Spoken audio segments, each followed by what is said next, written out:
Cedar Key, Florida, is a small island community with a rich and varied history that stretches back thousands of years.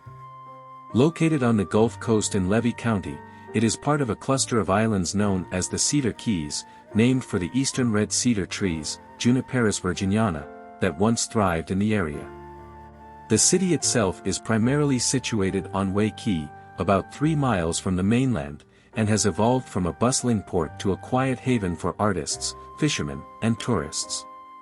The region's human history begins with evidence of habitation dating back to at least 500 BC, as uncovered by archaeological digs at sites like Shell Mound, 9 miles north of Cedar Key.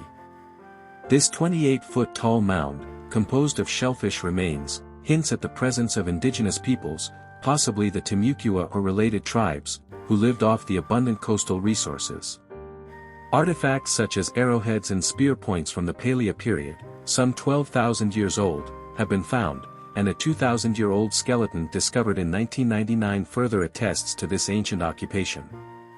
European contact began in the 16th century when Spanish explorers mapped the area, labeling it Las Islas Sabines, the Cedar Islands, in 1542.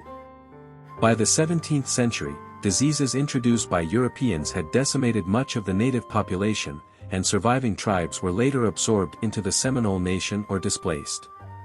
During the First Seminole War, 1817 to 1818, the Cedar Keys served as a supply point for British forces aiding the Seminoles against the United States, marking its early strategic importance.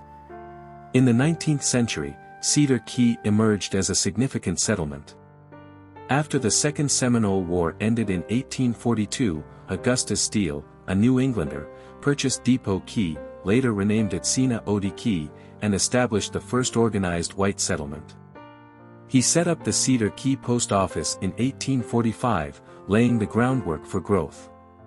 The area's natural deep-water port made it a vital hub for shipping cotton, lumber, and other goods. By the 1850s, the cedar industry boomed, driven by demand for pencil manufacturing. Eberhard Faber purchased land in 1855 to supply his pencil factories, and mills like the Eagle Pencil Company soon followed, producing cedar slats for export. The completion of the Florida Railroad in 1861, connecting Fernandina on the Atlantic coast to Cedar Key on the Gulf, solidified its status as a key port. This cross-state route allowed cargo to bypass the dangerous Florida Straits, shortening shipping routes significantly. During the Civil War, Union forces targeted Cedar Key, shelling the railroad terminus and blockading the port in 1862, disrupting Confederate supply lines. Post-war recovery saw a resurgence, with the town incorporated as the City of Cedar Key in 1923 on Way Key, where development had shifted. The late 19th century brought both prosperity and devastation. At its peak in the 1880s, Cedar Key's 17 sawmills produced nearly 500,000 board feet of lumber weekly. However, a catastrophic hurricane on September 29, 1896, known as Hurricane No. 4, struck with a 10-foot storm surge, destroying the Faber and Eagle mills and much of Etsina Odie. The cedar forests, already over-harvested without replanting, could not sustain rebuilding efforts, and the industry collapsed. Survivors relocated structures to Way Key, marking the decline of Etsina Odie as a settlement. The early 20th century saw shifts in economic focus. Fishing, oystering, and sponge hooking became mainstays until the oyster beds dwindled around 1909. The Standard Manufacturing Company, producing brushes, operated from 1910 until it was damaged by Hurricane Easy in 1950. Meanwhile, President Herbert Hoover established the Cedar Keys National Wildlife Refuge in 1929, designating islands like Seahorse Key as bird sanctuaries, boosting conservation efforts. The Seahorse Key Lighthouse, built in 1854, was abandoned in 1952 but later repurposed by the University of Florida for marine research. Cedar Key's history also includes darker chapters. In 1923, residents participated in the burning of Rosewood, a nearby black town, killing several inhabitants and driving out the rest in a violent racial attack later depicted in the 1997 film Rosewood.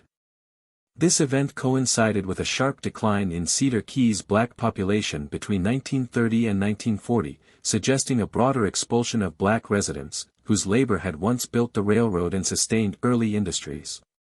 By the mid-20th century, tourism emerged as a lifeline, spurred by interest in the town's historic charm and natural beauty. The Cedar Key Museum State Park, opened in 1962, showcases this history through the collections of St. Clair Whitman, a local who documented the area's past with seashells and artifacts. Naturalist John Muir's visit in 1867, documented in his 1,000-mile walk to the Gulf, further highlighted its ecological allure. Recent decades have tested Cedar Key's resilience. A statewide ban on large fishing nets in 1995 prompted a shift to clam farming, making it a top producer today. Hurricanes, including Idalia in 2023 and Helene in 2024, have battered the town, with Helene's record-breaking 9.2-foot storm surge causing widespread damage. Yet, Cedar Key endures, maintaining its old Florida character with no high-rises, a population of about 687, as of 2020, and attractions like the Spring Sidewalk Art Festival and Fall Seafood Festival. Today, Cedar Key is a blend of history and tranquility, a place where the past, from indigenous roots to industrial booms and natural upheavals, informs its quiet present as a retreat for those seeking unspoiled beauty and a slower pace.